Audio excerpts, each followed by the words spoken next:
Yeah, we had a PA on Tacoma FD. We talk about, I don't mention his name, but one day one of the writers asked him to get for like Tylenol or Advil or something to go to the drugstore, and he kind of said no, he was busy. So, And so we should talk about that too. So the writer's PA job is not just lunch. Like, you're responsible for whatever the writers need. Like, the showrunners asked me for binders, but not just not binders, not D clip binders, but full ring binders because they don't like the way the D binders are. And it's my job to go get that for them. I'm also supposed to stock the fridge. I'm supposed to have first aid available. I'm supposed to clean up after them. And so to have a writer's PA tell a writer, I'm yeah, busy, I can't get you medicine because you have a headache. But I yeah, think it was worse than that. I think it was, do you know if we have any? I think they have some upstairs. Can you right, go get some? I don't think I can do that. yeah. I was Right? like, man, and we all laughed when he said no, and like, man, there's Just balls in this guy. shock. Yeah, and I then mean, he didn't last much longer after that. well, he did some other stuff I heard too, and I think I ended up replacing that guy on the next Yeah. season.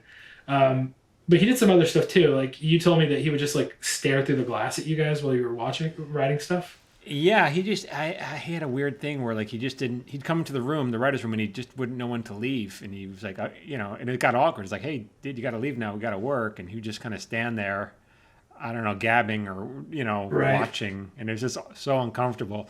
And the writer, we thought it was hilarious. We are like, this guy, he's something else. He's like a character. Well, he hit the nail in the coffin, and I think this is like a big note of what not to do.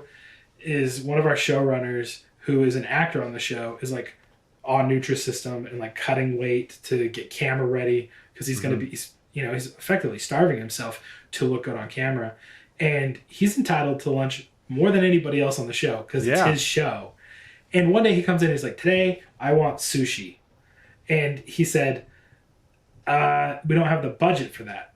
And he right. said, I don't care. I'll approve it. Because it's his show. He's responsible Yeah, for the budget.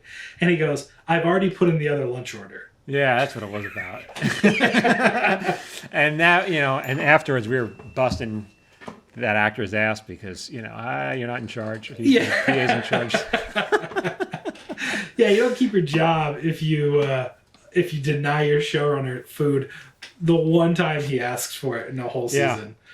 So that guy didn't last very long, but yeah, your job is to say yes, not to say no as a PA.